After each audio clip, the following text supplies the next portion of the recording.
गुलशन कुमार ने संगीत की दुनिया में जितना नाम कमाया शायद आज भी किसी के नसीब में ना हो। इसी शोहरत की बदौलत ही उन्हें कैसेट किंग कहा जाता था। गुलशन कुमार शुरुआती समय में अपने पिता के साथ जूस की दुकान चलाते थे। इसके बाद ये काम छोड़ उन्होंने दिल्ली में ही कैसेट्स की दुकान खोली, जहां वो सस्ते में गानों की कैसेट्स बेचते थे।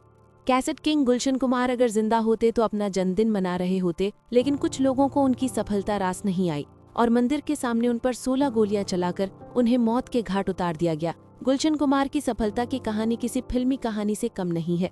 एक समय में सबसे ज्यादा टैक्स देने वाले गुलशन कुमार बचपन में अपने पिता के साथ जूस की दुकान पर हाथ बटाते थे, लेकिन इसके बाद ये काम छोड़ उन्होंने दिल्ली में ही कैसेट्स की दुकान खोली।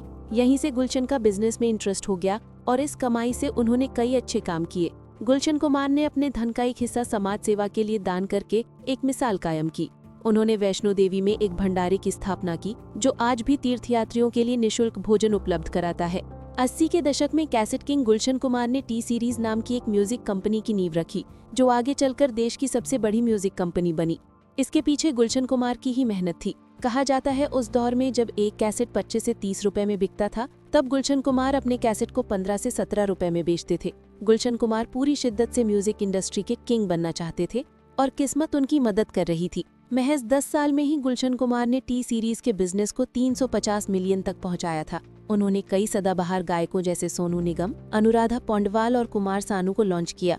क्या आप जानते हैं साल 1992 में कैसेट किंग गुलशन कुमार भारत के सबसे ज्यादा टैक्स देने वाले शख्स थे। इसी वजह से अंडरवर्ल्ड डॉन अबू सलीम ने गुलशन कुमार से हर महीने 5 लाख रुपए देने के लिए कहा। गुलशन कुमार ने उनकी बात मानने से इनकार करते हुए कहा था कि इतने रुपए देकर वो वैष्णो देवी में भंडारा कराएंगे। उन दिनों डी कंपनी का आतंक इंडस्ट्री में बढ़ रहा था। 12 अगस्त 1997 का दिन हिंदी म्यूजिक इंडस्ट्री के लिए काला दिन कहा जाता है। इसी दिन सुबह के करीब 8:30 बजे गुलशन कुमार पूजा करने मंदिर गए हुए थे, जहां गोली मारकर उनकी हत्या कर दी गई थी। अंधेरी के जीतेश्वर महादेव मंदिर के सामने गुलशन कुमार को एक के बाद एक 16 गोलियां मार दी गईं। मौके पर ही उनकी मृत्यु हो गई।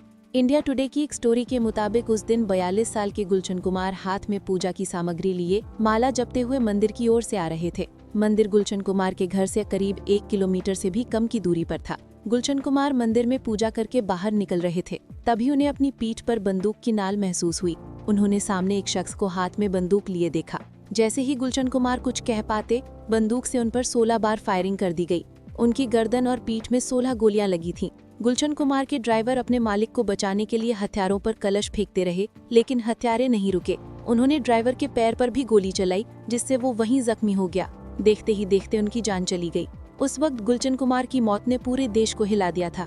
जानकारी के मुताबिक अबू सलीम ने गुलशन कुमार को मारने की जिम्मेदारी दाऊद मर्चेंट और विनोद जगताप नाम के शार्प शूटरों को दी थी। 9 जनवरी 2001 को विनोद जगताप ने कबूल किया कि उसने ही गुलशन कुमार को गोली मारी। साल 2002 को विनोद जगताप को आजीवन कारावास की सजा सुनाई गई।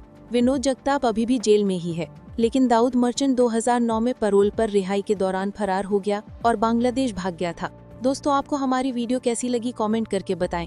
अगर आप हमारे चैनल पर नए हैं तो चैनल सब्सक्राइब करें और बेल आइकन दबाने ना भूलें। जल्द मिलते हैं किसी और वीडियो के साथ। तब तक के लिए आदाब, नमस्कार, खुदा हाफिज।